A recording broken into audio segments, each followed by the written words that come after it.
Oh, hi. It's Coca-Cola. Would you like to hear about a titter pig that's high fantasy but nice and streamlined with some fairly unique rules? Well, why don't you take a seat and join me? I'd like to tell you a little bit about Fatebenders, a game brought to us by Robert Pete Salou. Apologies if I got your name wrong, Robert. That takes fantasy titterpigs, streamlines them, adds a little bit of stuff about like city factions and stuff, and ends up with a game that I think a lot of people are going to enjoy, and a lot of people might be kind of hesitant about, but stick with me. Just for transparency, I should say this was sent to me for free. I also received a card deck, not required for playing the game, but basically it has all the different abilities listed out, and all the different items and weapons and little prompt cards. It's great. It's a wonderful addition to a game. Frankly, I like any time that I can have cards that I can just hand to players or have for myself. I think it's cool. The core mechanic of Fatebenders is going to sound pretty familiar to anyone who's played a standard D20 system.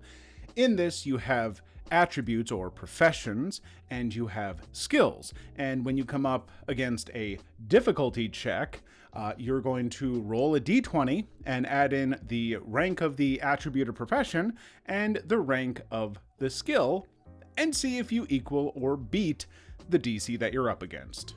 Now, where it gets a little bit different is, you've noticed I've said attributes or professions. There are 8 attributes in Fatebenders, but there are also 8 professions, and they're essentially the same thing. Sometimes they're referred to separately in the book, and I don't know why exactly, but it adds a nice bit of flavor. Also, don't be confused, professions are not the same as classes. I'm afraid school's out because this game is classless. Professions just give you an idea of what those associated skills and everything are equivalent to in a profession. I don't know. Each profession has 5 associated skills, except for the profession of Mystic, which that has 8. Technically. I feel like I worded this better yesterday when I recorded this the first time, but Windows Audio Enhancement made my audio sound like absolute garbage. Thanks, Windows. Those 8 professions and number of skills is basically the vast majority of what is going to make your character unique. That is almost the whole of your character sheet, aside from a few other things.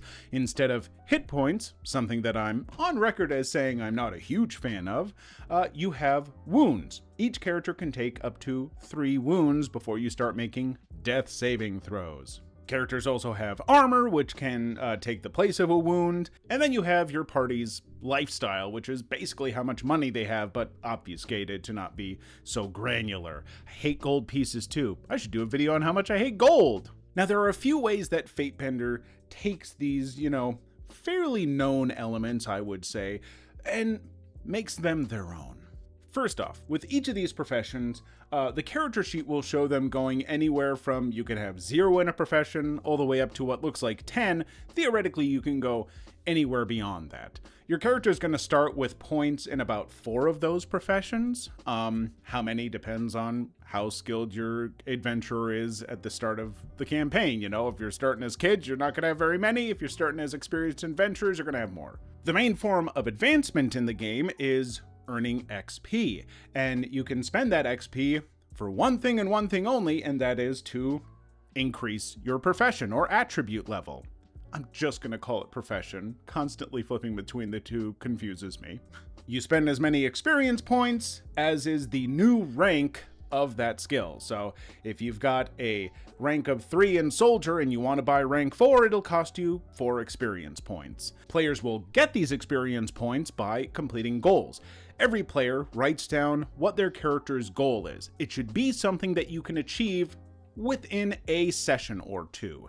If you've got like a major long-term goal, break it up into bite-sized chunks. If you want to become king of the land, maybe your first goal should be like, I need to find a sword worthy of a king. Something like that. Every time a player accomplishes a goal, everyone in the party gets an XP. So Right off the bat, you have an incentive for teamwork, for players to help each other achieve their different goals. Plus, by all the players having distinct goals every session, it really helps a GM know what they should maybe try and include in the session. Now that's smart game design. So with each player really only accomplishing one goal per session, if you had 5 characters at most, you're going to earn 5 XP in a session, and eventually with, attributes getting, up to rank 9 and 10, it's going to cost a lot to rank them up, especially if you want to keep the others balanced.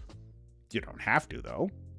Okay, so that's how we rank up professions. But what about skills? Well, when you start your character, all of your skills start at 0, and the only way for a skill to level up is when you're using that skill if you roll a critical miss, a 1 on a d20. It represents how characters learn from mistakes. A pretty interesting way to handle this. It's not completely dissimilar to sort of what Powered by the Apocalypse or Blades in the Dark might do, but we'll cover it a little bit more in a minute. The other thing it does different is, as I mentioned, each character does not have hit points, they have 3 wounds. Wounds are an interesting beast in this system, and something that I found kind of fascinating, and it's a thing that I think some people are going to bounce off of, but give me a sec. I did this so much better yesterday, and I feel so flustered now trying to do it today. So in combat, characters are going to attack one another. You're going to make a roll of an attribute and skill for however you're choosing to attack, and then your opponent is going to roll to, hopefully avoid that attack, either rolling parry, block, or dodge, essentially. Which are also skills that can be leveled up. But if you fail to parry, block, or dodge, then you're going to take a wound. Wounds, by default, take 1 month to heal. Serious business. However, your characters have opportunities to treat those wounds. 3 opportunities, actually. Now, to treat the wound, you're going to be rolling against a difficulty check equivalent to the roll made on the attack against you. So if the person attacking you rolled a 15 and you failed to parry, block, or dodge, then the DC for treating that wound is that 15. So on your first treatment check, you try and roll treatment against that DC 15. If you succeed, the wound will heal within an hour.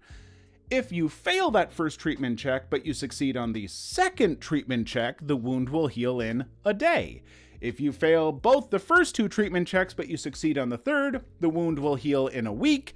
And if you fail all of them, then the wound is stuck, taking a month to heal. It's an interesting system because if you take a really big hit, there's a good chance that you're going to be stuck with that wound for a month. And if you take 3 wounds, then your character will start having to make death saving throws, where you can't really take full actions, and much the same as in 5e, you're going to be rolling a d20, 11 or higher, and you get a success, 10 or lower, you get a fail, 3 of either, and you're going to either stabilize or die. Now, once you've stabilized, your character could continue acting as normal with just 3 wounds, but if you take any damage again, then, that's bad. You're right back into making death saving throws. So, yeah, having a bunch of wounds is a serious thing. Now, thankfully, there is a way to avoid wounds, which is armor. You've either got light, medium, or heavy armor, essentially, and those will either give you 1, 2, or 3 armor slots, which act the same as health, essentially. So if you're going to take a wound, but you have some armor left, apply it to one of your armor slots. And how do you get that armor slot back? By being someplace with the right tools and enough time to repair that armor. What's the difficulty to repair the armor? I think you can guess. That's right. It's equivalent to the DC of the attack that gave you that armor wound. But once you're able to actually have enough time and you have the resources to actually repair that armor, then it can be pretty much instantly repaired over however much time that takes, a few hours or overnight or whatever. So it certainly makes armor important. Now, the other thing characters have are fatigue. You can have a total of 6 fatigue. You can get fatigue, any number of ways. If you're going without oxygen for a prolonged period of time, you'll start to take fatigue. If you're in extreme weather, you'll start to take fatigue. If you go long periods without sleep, every day without sleep, you're going to take a fatigue. The first 2 fatigue, well, those are free, but after that, you're going to have to pay with wounds. So if you went 3 days without sleep, on that 3rd day, now you've got a wound, and you're going to have to treat that wound in some way. Womp womp. How do you get fatigue back? Sometimes it'll make sense. Like if you're taking fatigue from, holding your breath for a long time, once you're able to, then that fatigue is going to be gone. But if it's fatigue from staying up all night, you're not going to get it back. But if it's fatigue from, being out in like extreme cold or heat, or, staying up for days at a time, you're going to get that fatigue after a long rest. The other way that you can get fatigue is magic. So in Fatebenders, magic is attuning to elements using your mystic profession. Every rank that you take in mystic, you can attune to one of 8 elements. Now there's the standard of fire, earth, wind, and water, and then you've got body, mind, lightning, and illusion. I remembered them. Each of those elements, once you've attuned to that element, you can now also use any of the abilities within that element. Most of them have 3 or 4 abilities. Now, you might be just like, oh wait, so if the abilities are kind of like spells, so if I learn like the fire element, I just get like 3 spells and I can't constantly learn new fire stuff like firewall and this and that? Well, a really neat thing about this system is that when you learn an ability, each of those abilities has different forms that it can take. There are 6 forms. Form number 1 is self, where you can cast it on yourself. Form number 2 is touch, which means touching an ally, not an enemy. Form number 3 is hit, and that is touching an enemy, someone who doesn't want to be touched. Offensive spells. Form number 4... There's 6?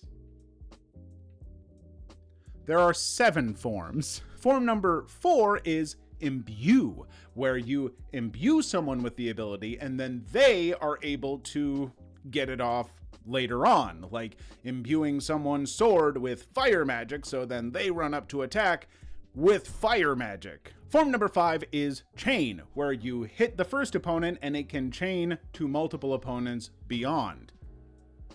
Form number 6 is cone. Form number 7 is sphere. It's like a cone, but everywhere. Some abilities only have just 2 or 3 forms. Some abilities can take any of the 7 forms. However, each of those forms also requires a roll to avoid fatigue. Now, if you're doing an ability on yourself, the fatigue roll is a DC 13, using that ability's skill and your mystic profession. If you're doing a sphere, the DC is like 23. And so there's a good chance that using a spell like that, especially when you're lower level, is gonna give you some fatigue. And if you've already got 2 fatigue, it's going to hurt you. So it's a pretty clever way to limit how much magic people use without just being like, you have this many spell slots per day, or you have this much mana.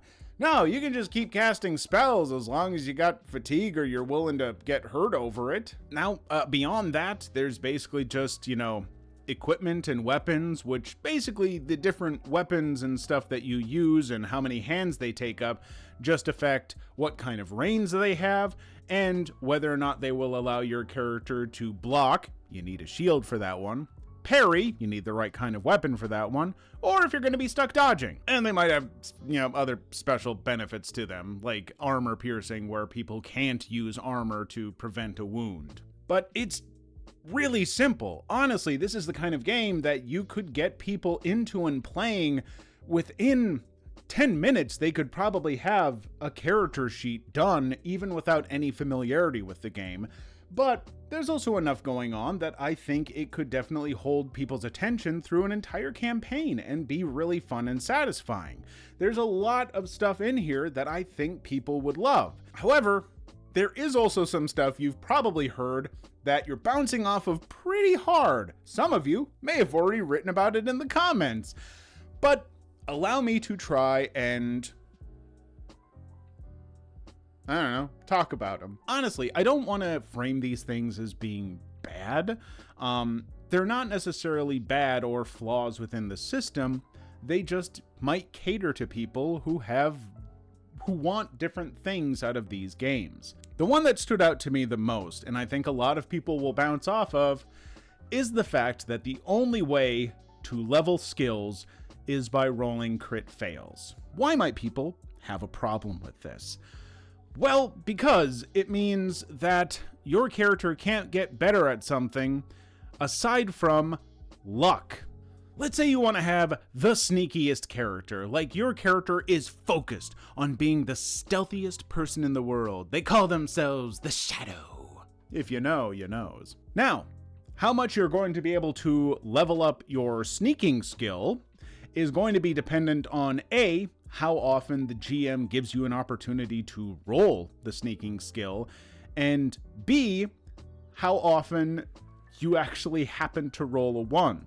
It's theoretically possible you could go through an entire year-long campaign and just by sheer bad luck, never roll a 1. And you'll never improve that skill. Now, you could improve your thief profession with experience points and level that up, but that becomes more and more costly, whereas just randomly rolling a 1, that's free real estate. And the person who is dedicating everything in themselves, they want to be the sneakiest person possible, might have a lower stealth skill than some of the other players who just happen to roll really, really poorly / well by getting 1s when they've done stealth checks. And they just end up being stealthier because they got caught more. It's a little bit of a weird way of going about these things. As I said before, it kind of reminds me of like Powered by the Apocalypse, where in that game, a big way to gain experience is by rolling failed rolls. A lot of Powered by the Apocalypse games, when you have a failed roll, you gain experience. But that's just any failed roll, and it's also experience you can apply anywhere. Now, some people are going to love the kind of randomness of that, and the chance that you could get really good at a skill just by rolling a bunch of 1s. I know plenty of people who roll lots of 1s, and there's nothing wrong with that. I think it is a fun way to do stuff, and some people are really gonna like it. For those of you who heard that and think, I hate that idea, might I suggest the best thing about games that are this simple are that it's really easy to homebrew them and modify them. Just make it where anytime you roll a certain profession and you fail that roll, you get skill experience that you can spend on any of the skills within that attribute. Or just have it where anytime you roll a 1, you can apply that skill point to any skill or something. I don't know. Or any number of things that you could take more time to think about and figure out on your own and make it work.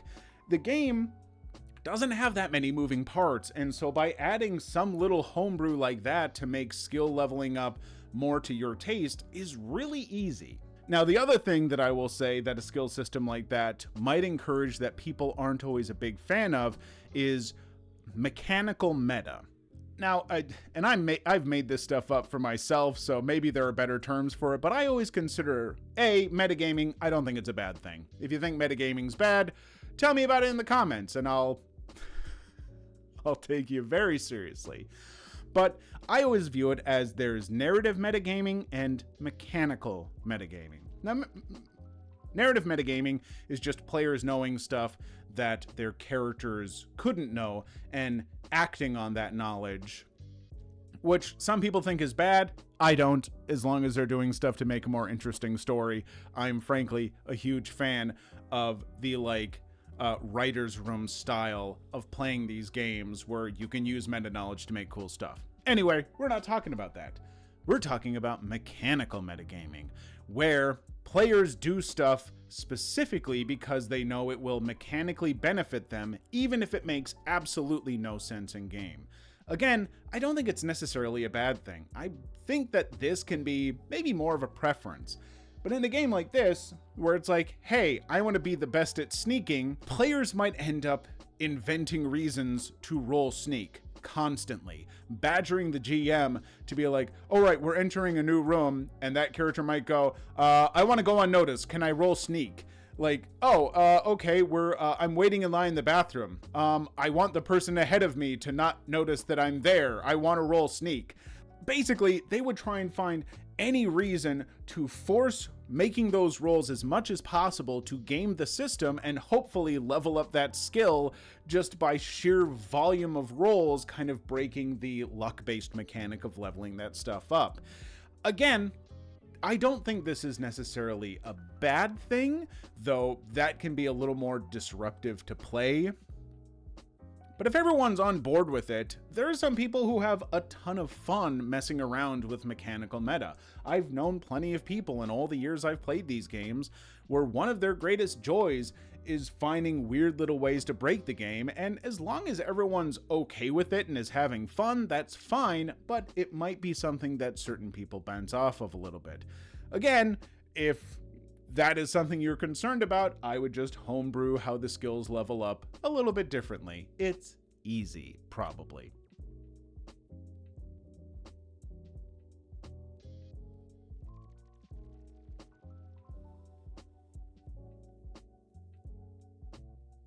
Again, it's a simple system, and that means that you can alter it to fit exactly what you want. I didn't really cover the fact that it has like a whole faction system. It takes place like within a city kind of your creation. But yeah, your players choose factions to start with. It's pretty light on the rules for that, but I enjoy that. I like games that take place just within one city because you can really develop NPCs and stuff and relationships a lot better that way. The game also kind of mechanizes players actually helping to describe scenes. When you first arrive someplace, players get to also help describe the location or certain NPCs that they're meeting. So it's a little more collaborative in that way. It's just mechanized, but you can do that in any games, folks. Just about any games out there, you can let players do that, and it's fun. So that's Fatebenders, and nice thing is, if you want to just go and get the PDF, that's how much it costs. That's it. That's nothing. Ba-ba boom. So go check it out. See what you think. Give it a try. Work with it. Tweak it. Twerk it. Whatever. I don't know. Anyway, what do you all think about this style? I don't know. I decided to record down in my bar because it's so warm and, I don't use it for much anything else these days, so felt like a fun place to film. The How to Play Blades in the Dark, I am well into editing that at this point, but it is taking a while. I'm putting a lot of effort into that video, but I'm trying to make easier, quicker videos in between, and so this is me attempting to do that. Let's see how well that turned out. But yeah, how do folks like this? It's off the cuff. This is my second attempt recording this because Windows screwed up the audio the first time and it was cutting out like chunks of words and just sounded like garbage, and I'm not willing to put that out. I could not do it. So I've done it again, and honestly, I think I did a worse job this time because I don't know. I really nailed it last time, and it's unwatchable or unlistenable. You can watch it. I look great. Bye.